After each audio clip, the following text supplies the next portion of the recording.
প্রিয় সুধী, যে যেখান থেকে দেখছেন সবাইকে অনেক অনেক প্রীতি ও শুভেচ্ছা। আপনারা জানেন আজকে প্রধানমন্ত্রী শেখ হাসিনা, যিনি বাংলাদেশকে 17 বছর পরিচালনা করেছেন, সরকারের দায়িত্ব পালন করে একটা ফকিন্নি রাষ্ট্রকে একটা মধ্যম আয়ের দেশে পরিণত করেছেন। বাংলাদেশকে যেটা 10-20 বছর আগে কেউ ভাবতে পারত না, সেই রকম উচ্চতায় যার মনোবল, যার দৃঢ় চেতনা, যার নেতৃত্ব, যার মুক্তিযুদ্ধের প্রতি অগাধ আস্থা বাংলাদেশকে একটি সুষ্ঠু, সুন্দর এবং পরিশীলিত দেশে পরিণত করেছিল। সেই শেখ হাসিনাকেই 2024 সালের 5 আগস্ট দেশ ত্যাগ করতে মেটিকুলাস ডিজাইনের মাধ্যমে বাধ্য করা হয়। সেই ডক্টর ইউনূস ক্ষমতা গ্রহণ করার পর বাংলাদেশে এসেই তিনি দুটি ফরমান জারি করেন। একটি ফরমান হলো বাংলাদেশে ছাত্রলীগ ব্যান্ড এবং আওয়ামী লীগের সমস্ত কর্মকাণ্ড ফৌজদারি অপরাধ। এই দুটি ফরমান জারি করার পর মুঘল সম্রাটের মতো তিনি এরপর কি করলেন, বললেন যে প্রধানমন্ত্রী শেখ হাসিনা, বাংলাদেশে শেখ হাসিনার কোনো বক্তব্য, বিবৃতি, কোনো সংবাদ প্রচার করা যাবে না। তো দীর্ঘদিন কেটে গেল, আমরা দেখলাম 1 বছরের উপরে সময় গেল। এর মধ্যে প্রধানমন্ত্রী শেখ হাসিনা তার নেতা কর্মী, নির্যাতিত, নিপীড়িত, যাদের সন্তান হত্যা করা হয়েছে, পিতাকে মাতাকে হত্যা করা হয়েছে, ধর্ষণ করা হয়েছে, দেশান্তরিত করা হয়েছে, এইরকম মানুষের সাথে তিনি প্রতিনিয়ত কথা বলছিলেন। আর সাম্প্রতিক তিনি তার কথা বলা আরো অনেক বাড়িয়ে দিয়েছেন। গতকাল তিনি 3টি আন্তর্জাতিক মিডিয়াকে সাক্ষাৎকার দিয়েছেন। সেই সাক্ষাৎকার কি? একটি হলো রয়টার, আপনারা জানেন আন্তর্জাতিক সংবাদ সংস্থা। আরেকটি হচ্ছে AFP, সেটিও একটা আন্তর্জাতিক সংবাদ সংস্থা। আরেকটি হচ্ছে ব্রিটেনের খুব নামকরা দৈনিক ইন্ডিপেন্ডেন্ট পত্রিকা। 3টি পত্রিকা, 3টি এই সংবাদ মাধ্যমকেই তিনি তার সাক্ষাৎকার দিয়েছেন এবং তারাও সাক্ষাৎকার নেওয়ার জন্য অনেক দিন থেকে চেষ্টা করে এসেছিলেন। তো সাম্প্রতিক সময়ে আমাদের দেশের একজন ইউটিউবার, অনলাইন নিউজ পোর্টাল যিনি চালান, খালেদ মহিউদ্দিন বলছিলেন শেখ হাসিনা যদি তাকে সাক্ষাৎকার দিতে রাজি হন, তাইলে তিনি আইন ভঙ্গ করে হলেও শেখ হাসিনার সাক্ষাৎকারটি প্রচার করবেন। শেখ হাসিনা কিন্তু ওই খালেদ মহিউদ্দিনের সেই আইন ভাঙ্গার সাক্ষাৎকার দেওয়া লাগেনি। খালেদ মহিউদ্দিনের চাইতে আরও অনেক উপরের লেভেলের যারা খেলোয়াড়, সেই রকম খেলোয়াড়রা লাইনে দাঁড়িয়ে প্রধানমন্ত্রী শেখ হাসিনার সাক্ষাৎকারটি নিয়েছেন। আমি এই 3টি সাক্ষাৎকারের মধ্যে প্রধানত ইন্ডিপেন্ডেন্ট সকালবেলায় পড়েছি, যেহেতু এটি আমার ব্রিটেনে আমি যেখানে থাকি সেখানকার একটি নিউজ পেপার, সেখানে আমি দেখেছি। তিনি বেশ কিছু কথা বলেছেন, সেই কথাগুলো আপনাদের সাথে শেয়ার করতে চাই। প্রথমত তিনি বলেছেন যে একটি রাষ্ট্র পরিচালনা করতে গিয়ে দুষ্টের দমন এবং সৃষ্টের লালন, এটা হচ্ছে রাষ্ট্রের কাজ। সেই ক্ষেত্রে একটি সরকার, একটি গণতান্ত্রিক সরকার, গণতান্ত্রিকভাবে নির্বাচিত একটি সরকার রাষ্ট্র পরিচালনায় যখন দুষ্টকে দমন করতে গিয়ে আর সৃষ্টের লালন করতে গিয়ে যদি কারো ক্ষয়ক্ষতি হয়, সেটার জন্য কোনো একটি রাষ্ট্রপ্রধানকে বা সরকার প্রধানকে যদি আন্তর্জাতিক অপরাধ আদালতে দাঁড় করানো হয়, সেটা অন্যায়, অবিচার এবং রাষ্ট্র ব্যবস্থার প্রতি নিন্দা, ঘৃণা এবং অনীহা। তিনি এই কথাটি বলেছেন, ইংলিশে বলেছেন, আমি বাংলায় তর্জমা করলাম। তারপর তাকে জিজ্ঞাসা করা হয়েছিল বাংলাদেশে যে হত্যাকাণ্ড হয়েছে এর জন্য কি আপনি ক্ষমা চান? তিনি বলছেন যে বাংলাদেশের প্রত্যেকটি মানুষ যারা মারা গেছে বা বেঁচে আছে, এগুলো তো একজন প্রধানমন্ত্রীর নিজের সাবজেক্ট। তিনি তাদের প্রত্যেকের মৃত্যু, যারা মারা গেছে, যারা আহত হয়েছে, তাদের জন্য ওনার দুঃখ আছে, কন্ডোলেন্স আছে, কিন্তু তিনি কোনো হত্যাকাণ্ডের সাথে জড়িত নয়। সুতরাং আমি যদি কোনো হত্যাকাণ্ডের সাথে জড়িত না থাকি, আমি কেন ক্ষমা চাইব? তিনি এ কথাটি বলেছেন। তিনি কিন্তু আরো একটি কথা খুব গুরুত্ব সহকারে বলেছিলেন যে বাংলাদেশে পুলিশ, আর্মি বা বিজিবি যেই সব রাষ্ট্রের যে তিনটি বাহিনী রয়েছে, এই তিনটি বাহিনীর কিন্তু একটি রুল, কোড অফ কন্ডাক্ট রয়েছে। কোন কোন পরিস্থিতিতে তারা গুলি করতে পারবে, কোন পরিস্থিতি তারা কি পরিমাণ শক্তি প্রয়োগ করবে, সেটা কিন্তু রুলে কিন্তু সুন্দরভাবে বলা আছে। সুতরাং প্রধানমন্ত্রীকে বা স্বরাষ্ট্রমন্ত্রীকে নির্দেশ দিয়ে বলতে হবে না যে আপনি এটা করেন, আপনি ওটা করেন, আপনি ওটা করেন। প্রত্যেকটা শৃঙ্খলা বাহিনীর কমান্ডিং অফিসার কখন কোন দায়িত্ব পালন করবে, কোন শক্তি প্রয়োগ করবে, কোন অস্ত্র প্রয়োগ করবে, কোন ফর্মুলা প্রয়োগ করবে, সেটা কিন্তু তাদেরকে ট্রেনিং দেওয়ার সময়ই কিন্তু নির্ধারণ করে দেওয়া হয়। সুতরাং তিনি বলেছেন ব্যক্তিগতভাবে তিনি কোনো সেনাবাহিনী, আর্মি অথবা বিজিবি অথবা পুলিশ কাউকেই এইরকম কোনো নির্দেশনা দেননি। তবে তিনি একটি কথা বলেছেন, রাষ্ট্র যখন পড়ে যাচ্ছে, রাষ্ট্রের রেল ব্যবস্থা যখন ধ্বংস করা হচ্ছে, টেলিভিশন ভবন পুড়িয়ে দেওয়া হচ্ছে, এইরকম অবস্থায় কোনো কোনো বাহিনী ভুলবশত কিছু শক্তি প্রয়োগ করে থাকতে পারে। যদি কোনো বাহিনী ভুলবশত কোনো শক্তি প্রয়োগে বা তার যে মাত্রা অতিক্রম করে, সেই ক্ষেত্রে বিচার হতে পারে। সেটি যুদ্ধ অপরাধের বিচার নয়, সেটি হবে বাংলাদেশের আইনে অথবা ওই বাহিনীর জন্য যে আইন রয়েছে সেই আইনে বিচারটি হতে হবে। প্রধানমন্ত্রী শেখ হাসিনা বলেছেন যে 1991 সালে 90-এর দশকে আপনারা জানেন বঙ্গবন্ধু শেখ মুজিবুর রহমানকে 1975 সালে নির্মমভাবে সপরিবারে হত্যা করার পর 3রা আগস্ট জেলখানার অন্ধ প্রকোষ্ঠে স্বাধীনতার সেই মহানায়কদেরকে হত্যা করার পর বাংলাদেশে নেমে আসে একটি কালো অধ্যায়। সেই কালো আধারে, সেই কালো দিবসে এই দীর্ঘদিন থেকে বাংলাদেশের সামরিক শাসন বাংলাদেশের মানুষের উপরে জগদ্দল পাথরের মতো বসেছিল। এই 90-এর দশকে, 80-র দশকে আন্দোলন সংগ্রামের মাধ্যমে, 80-র দশক পুরাটা আন্দোলন সংগ্রামের মাধ্যমে আমরা 1991 সালে একটি গণতান্ত্রিক শাসন ব্যবস্থায় ফিরে যাই। সেই শাসন ব্যবস্থায় প্রধানমন্ত্রী শেখ হাসিনা তথা বাংলাদেশ আওয়ামী লীগের একটা বিশাল কন্ট্রিবিউশন ছিল। তারপর একটা দীর্ঘ সময় বাংলাদেশ গণতান্ত্রিক আবহের ভিতর দিয়ে গিয়েছে এবং বাংলাদেশে উন্নয়ন হয়েছে, মানুষের জীবন পরিবর্তন হয়েছে। কিন্তু ডক্টর ইউনূস সরকার ক্ষমতা আসার পর বাংলাদেশের মানুষের জীবনের মান কমে গেছে, মানুষের জীবনের কোনো নিরাপত্তা নেই, অর্থনীতিতে কোনো স্থিতি নেই, মানুষের প্রাত্যহিক জীবনে মানে দুর্ভোগের কোনো শেষ নেই।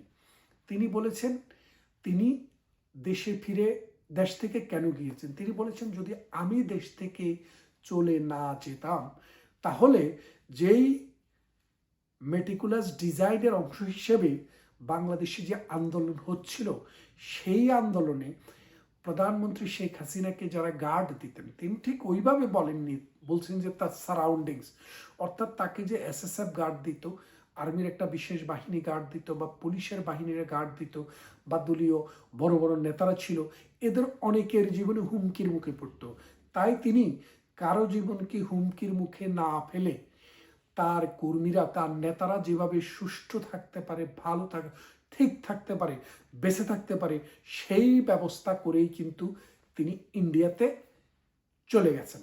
তার মানেটা দেখেন, একজন নেতা, একজন নেত্রী, তিনি শুধু নিজে যাননি, ওই সেনানিবাসে 630 জন বড় বড় নেতা, এমপি, মন্ত্রী, মেয়র সহ উচ্চপদস্থ কর্মকর্তাদের জীবন তিনি রক্ষা করার গ্যারান্টি দিয়ে গেছেন। তাহলে দেখেন যে প্রধানমন্ত্রী শেখ হাসিনাকে বাংলাদেশ সরকার কি করলো, বাংলাদেশে তার কথা প্রচার করা যাবে না বলল, অথচ সারা বিশ্ব, মানে আপনারা রবীন্দ্রনাথ ঠাকুরের একটি কবিতা পড়েছেন অনেকেই হয়তো, 2 বিঘে জমি, ফলে যে লিখে দিলে বিশ্ব নিখিল 2 বিঘের পরিবর্তে, এই ছোট্ট একটু জায়গার পরিবর্তে এখন শেখ হাসিনা বিশ্বের নেতা। সারা পৃথিবীর মানুষ আগ্রহ ভরে প্রধানমন্ত্রী শেখ হাসিনার সাক্ষাৎকার পড়ছে। আপনারা জানেন প্রধানমন্ত্রী শেখ হাসিনা বাংলাদেশটাকে যে উচ্চতায় নিয়ে গিয়েছে, এমনিতেই তিনি পুরা বিশ্বের কাছে খুব সম্মানিত একজন মানুষ। একটা গরিব রাষ্ট্রকে কিভাবে এত উন্নত করা যায়? আপনারা শাইলকের গল্প পড়েছেন, যিনি সুদের লোন দিতেন, সুদের উপরে টাকা দিতেন, আর এই সুদ দিতে দেরি হলে তিনি ওই মার্চেন্ট অফ ভেনিসের গল্পের কথা জানেন, যে বলেছেন কলিজার থেকে এক টুকরা মাংস কেটে দিবেন। তো সেই মাংস কেটে নেওয়া সেই শাইলকের বংশধর হচ্ছে ডক্টর ইউনূস। টাকার সুদের টাকায় খুবই লাভ, কারণ আপনি যদি ব্যবসা দেন সেখানে ঝড় বৃষ্টিতে ধ্বংস হয়ে যেতে পারে, বন্যা আসতে পারে, সাইক্লোন আসতে পারে, অথবা পুড়ে যেতে পারে, কিন্তু টাকা পড়বে না। টাকা পড়লেও কিছু আসে যায় না, টাকা ধার দেওয়া হয়েছে, ওই টাকা আপনাকে সুদে আসলে ফেরত দিতে হবে। তাই সুদের কারবার যারা করে, আমাদের দেশে সুদী বলে তাদেরকে গালি দেওয়া হয়। সেই সুদীরাই আজকে বাংলাদেশের নেতা, মোল্লাদের নেতা, হুজুরদের নেতা। আজকে আপনারা দেখেছেন গতকাল যে এক হুজুর, তার ছেলে বলেছে এই 70-75 বছর তার বাবারাও নাকি এই ইস্কনেরা নাকি বলৎকার করেছে, সে 100 ইস্কনকে খুন করার হুমকি দিয়েছে, অথচ তার বাবা এসে স্বীকার করলো এটা তার সাজানো নাটক। বাংলাদেশের মোল্লাদের চরিত্র, বাংলাদেশে ধর্মন্ধ মৌলবাদীদের চরিত্র তারা উন্মোচন করে দিয়েছে। আমাদের নাঙ্গলকোটের এই বাঙ্গড্ডা মাদ্রাসার এক হুজুর, এই মানে সুটকি বলে আর কি, ওই যে ওয়াজে গেলে সুটকি বলে, আর এটাকে কি বলবো, বিনোদন দেয় মানুষকে, আফসারি, রফিকুল্লাহ আফসারি, সে দেখলাম মানে একটা একটা স্কন্দর ধৈরা ধৈরা, মানে সেই শব্দটা আমি বলবো না, সেই রকম ভাবে আমি দেখেছি তার সাক্ষাৎকার, তার বক্তব্য। সেই কুলাঙ্গার আজকে যদি এসে টেলিভিশনকে বলতো যে হ্যাঁ ওই লোককে তো এখন পাওয়া গেছে, ওই লোক তো স্বীকার করেছে এটা তার সাজানো নাটক, কই তার বক্তব্য তো সে প্রত্যাহার করেনি। কেন প্রত্যাহার করবে? কারণ তাদের যে জ্ঞানের লেভেল, তারা যে লেভেলের মানুষ, এটাই তাদের চরিত্র, এটাই তারা। প্রধানমন্ত্রী শেখ হাসিনা আরো কিছু কথা বলেছেন যে তার যে বিচারটা হচ্ছে, এই বিচারটা মূলত রাজাকার তাইজুলের প্যাট্রোনাইজেশনে চলছে। বিচারকও তিনি রিক্রুট করেছেন, লয়ারও তিনি রিক্রুট করেছেন, এবং তিনি এই বিচারটার গুটি সাজাচ্ছেন। তার পিছনে কারা রয়েছে? জামাতে ইসলামী। এখন একটা জিনিস খেয়াল করে দেখেন, ডক্টর ইউনূস একটি নির্বাচন করবে। প্রধানমন্ত্রী শেখ হাসিনা বলেছে যে এই দেশে ফ্রি, ফেয়ার অ্যান্ড ইনক্লুসিভ নির্বাচন হতে হবে। যদি এটা না হয় তাহলে এই নির্বাচন বাংলাদেশে এবং বহির্বিশ্বের কাছে গ্রহণযোগ্য হবে না। বিষয়টি খেয়াল করে দেখেন, আপনারা অনেকেই বলবেন বিএনপি তো আসেনি, জামাত আসেনি আওয়ামী লীগের সময়, সেই নির্বাচনে তো আপনারা গণতান্ত্রিক বলছেন। বাইরে একটু নিজের বুদ্ধিটা খাটান, একটু নিজের দিকে তাকাইয়া নিজেকে একটু প্রশ্ন করেন, আমরা কি বিএনপিকে কখনো নির্বাচন না করতে বলেছি? আমরা তো আরো আমন্ত্রণ জানিয়েছি, আসেন আসেন, জামাতকে, বিএনপিকে, অমুককে তমুককে সবাইকে বলেছে আসেন আপনারা নির্বাচনে পার্টিসিপেট করেন। আপনারা বয়কট করেছেন। আমরা, আমাদের দরকার নির্বাচন করার রাইট, করবো কি করবো না সেটা আমাদের ব্যাপার। বিএনপি যেরকম বয়কট করেছে, চাইলে আমরাও সেটা বয়কট করতে পারি, করবো কি করবো না সেটা আমাদের ব্যাপার। আওয়ামী লীগের ইতিহাসে নির্বাচন বয়কট নাই। কেন নেই আপনাকে বলি, 1971 সালে মহান মুক্তিযুদ্ধের আগে 70 সালে একটি নির্বাচন হয় ডিসেম্বর মাসে। সেই নির্বাচনে মাওলানা ভাসানী বঙ্গবন্ধুকে ডেকে বলল, মুজিব দেখো, তুমি এই প্রহসনের নির্বাচনে অংশগ্রহণ করিও না, কেননা এই ইয়াহিয়ার দল অর্থাৎ আইয়ুব দল মার্শাল্য দিয়ে নির্বাচন করবে, যেই নির্বাচনে তুমি কখনো জিততে পারবে না, সুতরাং এই নির্বাচন বয়কট করো। বঙ্গবন্ধু বলেছিলেন আমরা গণতান্ত্রিক একটা দল, আমাদের মানুষের সাথে সম্পর্কই হচ্ছে এই ভোটের মাধ্যমে, যেভাবেই হোক, যেই প্রক্রিয়াতেই হোক, আমরা এই ভোট থেকে পিছপা হব না, আমরা ভোটের সর্বশেষ দেখে ছাড়ব। তারপর বঙ্গবন্ধু 70-এর নির্বাচনে গেলেন, আওয়ামী লীগ বিপুল ভোটে জয়লাভ করলো, ইতিহাস হয়ে গেল। বঙ্গবন্ধু এখনো বঙ্গবন্ধুর জায়গায় আছেন, আর ওই নির্বাচনে অংশগ্রহণ না করে এই ভাসানীর দল কোথায় আছে আমরা সবাই জানি। সুতরাং বাংলাদেশ আওয়ামী লীগ নির্বাচনকে ভয় করার কোনো দল নয়। দেখেন, প্রধানমন্ত্রী শেখ হাসিনা যেসব কথা বলেছেন, যে বাংলাদেশে যে আন্দোলনটি শুরু হয়েছিল, এই আন্দোলনটি কিন্তু শেখ হাসিনার পতনের আন্দোলন ছিল না, সরকার বিরোধী আন্দোলন ছিল না, সেটি ছিল মুক্তিযোদ্ধাদের কোটা বাতিলের একটা আন্দোলন, যেই কোটাটি আসলে কোর্টের আদেশের মাধ্যমেই কিন্তু নিষ্পত্তি হয়েছে। সেখানে শেখ হাসিনা কেন এই ইস্যুটাকে ব্যাখ্যা করলেন আরো বড় করে, 3টি পত্রিকায় সাক্ষাৎকার দিয়েছেন, তো বিভিন্ন পত্রিকায় বিভিন্নভাবে এসছে। তিনি বলেছেন যে দেখেন, আমাদের দেশে যে কোটা, আমাদের কোটা কিন্তু আসলে একটা মিটিগেটেড একটা ইস্যু ছিল, এটা কিন্তু ডেড ইস্যু। এটাকে সামনে নিয়ে এসছে কারা? ডক্টর ইউনূস। এটা একটা মেটিকুলাস ডিজাইনের অংশ। এখানে মানে বিদেশের কিছু ইন্ধন আছে এবং বিদেশি কিছু অবৈধ টাকা আছে। সেই টাকা খেয়ে পেট মোটা করে যারা বাংলাদেশটাকে ডিরেল করেছেন, আজকে সময় এসছে এদেরকে বিচারের মুখোমুখি করার।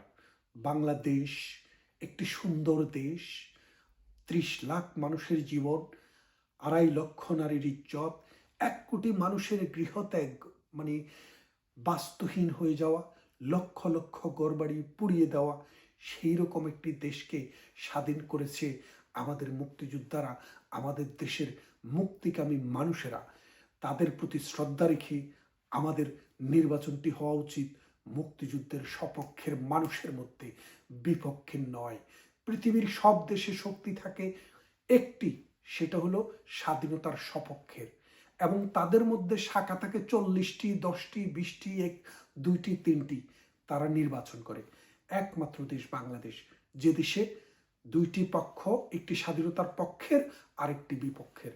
আপনারা দেখেন, প্রধানমন্ত্রী শেখ হাসিনা এখনো দেশ থেকে যাওয়ার 2 বছরও হয়নি, এর মধ্যেই পাকিস্তানের সেনাবাহিনী যারা ক্ষমা প্রার্থনা করেনি, আমার দেশে 30 লাখ মানুষকে মেরেছে, 2.5 লক্ষ নারীকে ইজ্জত নষ্ট করেছে, তারা এসে এখন বাংলাদেশে ঘুরে ইউনূসের সাথে মিটিং করে। এই চিত্র কিন্তু বাংলাদেশে খালেদা জিয়ার সময়ও ছিল না, এরশাদের সময়ও ছিল না, জিয়াউর রহমানের আমলেও ছিল না, আওয়ামী লীগের আমলেও ছিল না। এটা হচ্ছে ইউনূসের আমলে, তার পান্ডাদের আমলে। সুতরাং আপনারা বুঝতেই পারছেন, বাংলাদেশের ক্ষমতায় বাংলাদেশ বিরোধী শক্তি এখন আরোহণ করেছে। প্রধানমন্ত্রী শেখ হাসিনার হাতকে শক্তিশালী করে আমরা এর সঠিক জবাব দেব। সময় কথা বলে, ইতিহাস ঘুরে ফিরে আমাদের দিকেই আসবে।